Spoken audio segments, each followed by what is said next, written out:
दोस्तों नमस्कार, मैं हूं शीतला तिवारी। दोस्तों वह वक्त आ चुका है यानी 17 सितंबर 2025, जिस दिन का सबको इंतजार है। इंतजार का मतलब आप समझ चुके होंगे। हम जिस बात का जिक्र कर रहे हैं, हम जिक्र कर रहे हैं कि पीएम मोदी नरेंद्र मोदी के इस्तीफा का टाइम, यानी पीएम मोदी नरेंद्र मोदी के रिटायरमेंट का टाइम। अब आपके दिमाग में आता होगा कि सर ऐसा क्या हुआ कि अचानक जो है रिटायरमेंट जो है नरेंद्र मोदी आ जाएंगे। तो आप याद करिएगा 2014 में जब नरेंद्र मोदी की सरकार बनी थी, उस समय नरेंद्र मोदी ने अपने बीजेपी पार्टी के नेताओं के लिए एक नियम लागू किया था।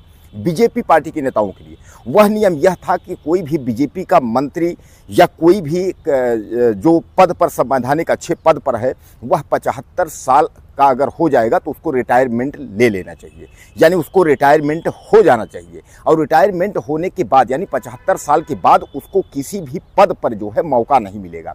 हाँ, यह जरूर है कि अगर परिस्थिति, अगर कोई दिक्कत रही, परिस्थिति ठीक नहीं रही, अगर कोई प्रत्याशी नहीं मिला तो उसको चुनाव जो है लड़ाया जाएगा। लेकिन चुनाव उसी स्थिति में लड़ाया जाएगा जब कोई विकल्प ना हो। अगर विकल्प रहेगा तो चुनाव नहीं लड़ाया जाएगा। इसलिए जो है 75 साल की उम्र का हवाला दे करके और माननीय देश के प्रधानमंत्री नरेंद्र मोदी ने ऐसा नियम बनाया कि उस नियम में जो है डॉक्टर मुरली मनोहर जोशी, लाल कृष्ण आडवाणी, कलराज मिश्रा समेत कई नेता जो है वह टीम से बाहर हो गए। टीम से बाहर का मतलब आप समझ लीजिए कि इनको जो है मार्गदर्शक मंडल में जो है डाल दिया गया। भैया आप जो है किनारे बैठ करके आप जो है मार्गदर्शन करिए, क्योंकि आप जो है 75 साल से पार हो गए हैं। अब आपको जो है पार्टी में कोई भी पद आपको मिलेगा भी नहीं और तवज्जो देने की ज़रूरत नहीं। आप किनारे जो है एक जगह बैठ जाइए, बस पार्टी के लिए आप गाइडेंस यानी जो है मार्गदर्शन देते रहिएगा। इसलिए यह सब कह करके उसके बाद उनको जो है किनारे कर दिया गया।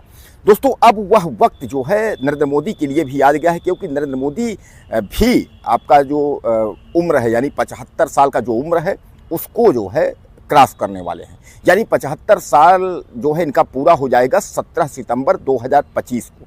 अब ऐसे में विपक्ष और तमाम बीजेपी के जो नेता हैं उनको उम्मीद है कि नरेंद्र मोदी भी इस्तीफा दे देंगे, और नरेंद्र मोदी जब इस्तीफा दे देंगे तो देश को एक नया प्रधानमंत्री मिलेगा। हालांकि मैं आपको बता दूं कि आरएसएस प्रमुख मोहन भागवत और नरेंद्र मोदी दोनों जो है साथ ही रिटायरमेंट का जो है टाइम है। तो एक जो है आरएसएस जो प्रमुख हैं यानी मोहन भागवत, उनका जो है 11 सितंबर को था, उन्होंने तो चुप्पी साध ली, जबकि उन्होंने ही कहा था कि 75 साल में रिटायरमेंट ले लेना चाहिए। लेकिन अमित शाह ने कहा था कि बीजेपी में ऐसा कहीं संविधान में लिखा नहीं है, और बीजेपी इस तरीके का जो आप बता रहे हैं कि हम जो है नियम बनाए हैं, तो ऐसा कोई नियम नहीं है। इसका मतलब ये मान लिया जाए कि नियम केवल नेताओं को निपटाने के लिए था, लाल कृष्ण आडवाणी को निपटाने के लिए यानी हटाने के लिए था, डॉक्टर जोशी को हटाने के लिए, यानी जो नेता हैं इनको क्या हटाने के लिए नियम